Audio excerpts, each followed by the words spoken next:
So Craig knocked out of the FA Trophy tonight. How do you sum that up? Disappointed. It's tough because the lads have been great for the last 7 games, but this game had a little bit more to it. And we know what we can do, and I don't think we done that as a group collectively, and I don't think individually we were great either. I said before the games we need individuals to be at their best, to do something special, to drag us out of the rubbish bits when we need it, and I just thought we lacked that little bit of individual quality.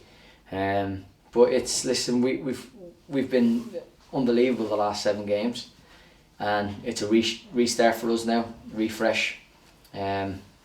It's tough to take because we know what we can do, and I don't think we done it today, to be honest. I think we were just a little bit off it, just a little bit flat, whether it was the weather taking effect or lads just weren't at it today.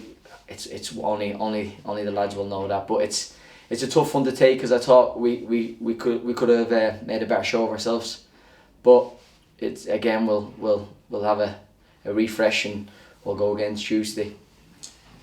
You elected to go with the back 4 this afternoon as opposed to the typical 3-back with the wing-back system that you employ, which seemed to pay off for the most part defensively. Umar Nias was relatively nullified by Marcus Bosca and Devon Matthews, but obviously it just takes those 1 or 2 moments for goals to go in and mistakes to happen. So what do you think went wrong?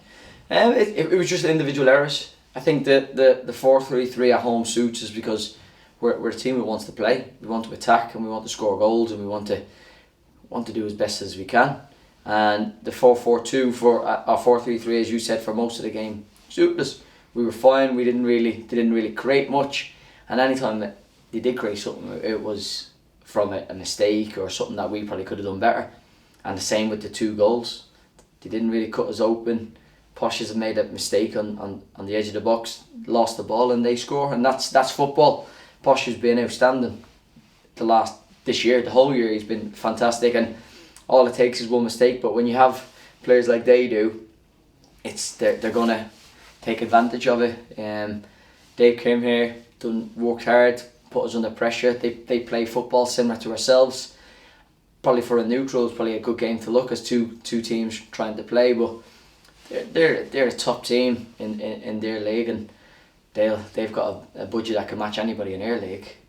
But it's still disappointing that we didn't really give a good enough account of ourselves, and two errors has cost us the game. But that's football. When you make mistakes like that, you get punished against good teams, and today we were on the wrong end of it. You mentioned about the game being almost for the neutral there. The first half had a really nice sort of ebb and flow to it, with both chances sort of going, well, will they, won't they?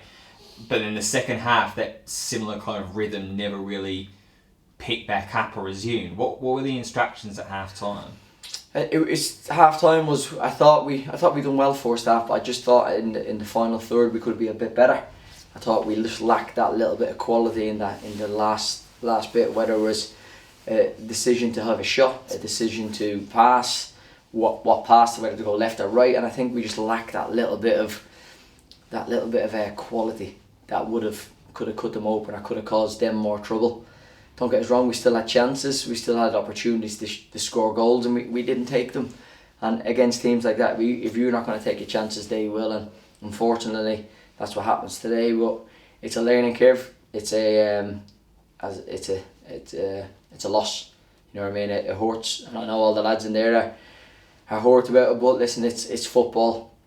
We've gone 7 unbeaten, and it was going to come eventually. Can't win every game. You know what I mean? So we'll take the loss. We'll learn from it, and then we'll go again Tuesday. I suppose to put a little bit more of a positive spin on it, is it almost a sort of a blessing in disguise, slightly, to be knocked out at this stage, put all the effort and focus onto the league and the ambitions of a potential playoff push, or would you rather still have the Wembley dream alive? You could look at it that way and go, right, now we just focus on the league, but for the club would have been nice just to stay in the cup and try to earn them a bit more financial benefits from that. But as you said, now it's we've got the league to focus on, So there's no other distraction. So we've got no other games coming up where we're playing extra games or we're doing this or travelling there, getting other games postponed and playing them on a Tuesday night. So there's the positive in that sense of it, but it's unfortunate that we couldn't do it for the club to try and boost the budget a little bit for them. But we'll address that, go over the weekend, and we'll make sure we prepare properly, make sure that we're fully focused on the league fixtures coming up, because we've got a tough month coming up now. Yeah, and it is Farsley Celtic away on Tuesday night. An enviable place to go, really, the aptly named Citadel. Are you looking forward to the challenge? Yeah, listen, we want to play and want to win every match we do. It's going to be a tough one. It's a tough place to go, and not many teams come away with much there. So we've got to make sure that collectively we're at our best, and individually we've got to be a lot better than today, because the lads have set themselves standards this year, and when they don't hit them standards, you can see it straight away. And we've got to get ourselves back to the standards that we expect, that we demand from each other. And I think if we can do that, we should do well Tuesday and throughout the December month. Great, thank you for your time. Cheers, pal, thank you.